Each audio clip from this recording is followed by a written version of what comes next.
नमस्कार दोस्तों, मैं जतन सिंह और थे देख रहे हो चूरू झलक।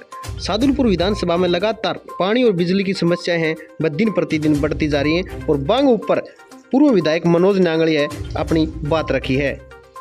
ये हमारी क्षेत्रीय विधायिका कृष्णाजी पूनिया का 4 साल का बेमिसाल कार्यकाल जो बताया जा रहा है, उस कार्यकाल में ये शामिल है। ये मूलभूत आवश्यकताएं हैं जैसे बिजली, पानी, स्वास्थ्य, इन तीनों की जो हालात है, सड़क की जो हालात हैं, वो आपने अच्छी तरीके से देखा है। हेलीकॉप्टर से आते हैं, उनको यहाँ की समस्या पता नहीं है। उनने क्या पता यार, आम आदमी ने पता समस्या तो ये ट्रक चल रहे उनने बेरा ये हमारी तो मजबूरी है चलना। इस कांग्रेस राज में जो जंगल राज पैदा हुआ है वो भी आपने अच्छी तरीके से देख रहे हैं, किस तरीके से प्रशासनिक ढर्रा तानाशाही कर रहा है। हर ऑफिस में हमारी विधायिका के दलाल पैदा हो गए, उन दलाल लोगों के द्वारा ही कार्य किए जा रहे हैं। ना समय पे बिजली मिल रही है, ना समय पे पानी मिल रहा है, ना आप स्वास्थ्य विभाग में आप तो अच्छी तरीके से मेरे से ज़्यादा बेहतर जानते हैं इस बात के लिए कि किस तरीके से बिजली की पिछले 15-20 दिन से जो हालात है, घंटे 2 घंटे भी लोगों को बिजली नहीं मिल रही है।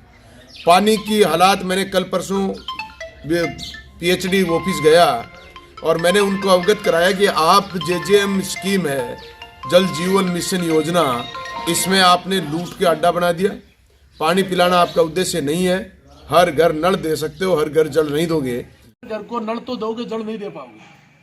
नल देने की पूर्ति करते हो तो हो जाएगी आपकी सबकी, लेकिन आप जल नहीं दे पाओगे। आपकी पोजीशन ही नहीं है जल देने की। फिर तो लगा ही दिया सारा। अब नल ही लगवाना चाहते हो तो आप लगा दो, दबा दबा के क्या होगा? अच्छा विधायक जी, अब वो जो लाइनमैन है, गांव वालों को तो वो अनसुने कर रहे हैं। कोई नहीं सुनता, तो कोई नहीं सुनता। गाँव में लड़ेगा कौन? अब ये लड़ाई का झमेला है, ये गांव में छोड़ दिया। लड़ाई ऐसा है मैडम, आप नहीं समझते गांव में कितनी बड़ी बात है। गांव में ये हमारे लोगों की नेताओं, ऐसी स्थिति के लोगों को लेकर गया मैं, तो चैनपुरा, छोटा, डाहना और नरवासी के लोगों के लिए, तो उनके गांव में 50% लोगों के भी पानी नहीं पहुंच पा रहा है। तो इस स्कीम को शुरू भी नहीं है, अभी पूर्ण रूप से हमारे राज्य में काम हुआ नहीं है। उससे पहले ये हालात हो गई तो फिर पानी कैसे पिएगी जनता? इसलिए मैं कह रहा हूं कि ये 4 साल का जो शासन है, इसको मेरी राजगढ़ की जनता ने भुगतने का काम किया है। किस तरीके समय बिताना चाह रहे हैं और समय का इंतजार कर रहे हैं। इस कांग्रेस पार्टी को, इन बड़े नेताओं को, जो दिल्ली के राज वाले लोग, नेता या सांसद महोदय बैठे हैं, वो भी कुछ करने की मानसिकता के साथ नहीं है, ना जनता से संपर्क में, ना काम करते हैं। हम रोजाना इस जनता के बीच जाकर इनकी पीड़ा को सुनना और समझने का प्रयास करते हैं। प्रशासनिक अधिकारियों से रोजाना हमारी इस बात के लिए माथापच्ची रहती है कि जनता के हित में, जनहित के कार्य करिए, लेकिन ये सिर्फ इनकी हाजिरी लगाने का, इनकी दलाली करने का और कोई कार्य नहीं किया जा रहा। इसलिए हम आप जनता के लिए जो बिजली पानी की समस्या, इसके लिए लड़ाई लड़ते रहेंगे, संघर्ष करते रहेंगे। शहरी नरेगा में जो महिला कर्मचारी है वो 3 महीनों वेतन है वो भुगतान कोने करेगा, वह लेके मनोज नांगली है वह सामने आया। ये आपके सामने खड़ी है जनता, ये मातृ शक्ति जो अपने परिवार को छोड़कर, अपने बच्चों को छोड़कर, और इस नगर पालिका में नरेगा, शहरी नरेगा में ये मजदूरी में लगे हुए इनको 3 महीने हो गए और 3 महीने में नगर पालिका ने इनको 1 पैसा नहीं दिया और इनको सुबह से लेकर शाम तक परेशान करते हैं और इनकी ड्यूटी गंदगी साफ करने का काम कर रहे हैं। उसके बाद भी अगर भुगतान इन नरेगा जैसे मजदूर का, जो हर हफ्ते में इनका भुगतान हो जाना चाहिए, जिनको 3 महीने तक भुगतान नहीं हुआ, मैं इन पूरे परिवार के साथ, इन महिलाओं के साथ, जो इनकी वाजिब मांग है, इस मांग के लिए, इनकी लड़ाई और इसके संघर्ष में इनके साथ खड़ा रहूंगा।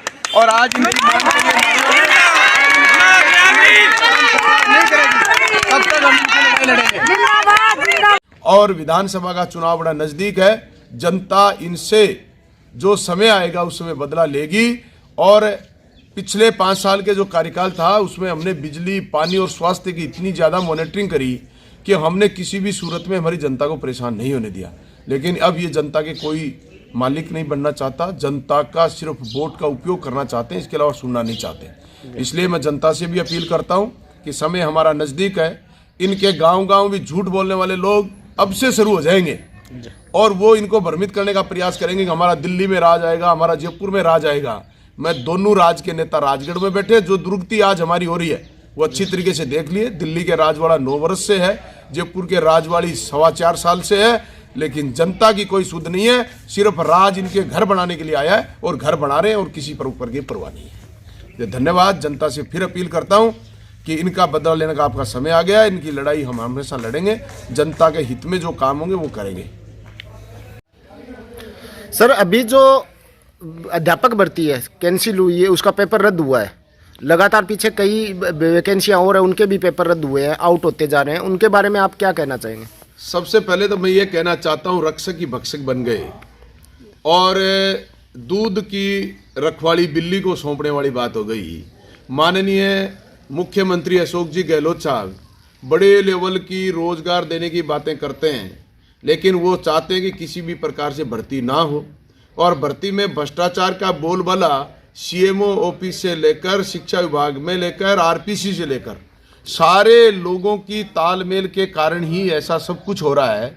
अगर सरकार की मंशा ठीक हो तो इन बेरोजगार लोगों के साथ ऐसा अन्याय और जुल्म कभी नहीं होने दे, क्योंकि सरकार अपने आप में एक ताकत होती है, लेकिन ताकत ही अगर ये सोचती है कि हमें इस ताकत का इस्तेमाल गलत तरीके से करना है तो ये गलत तरीके से इस्तेमाल कर रहे हैं। बेरोजगारों के साथ अन्याय और जुल्म कर रहे हैं।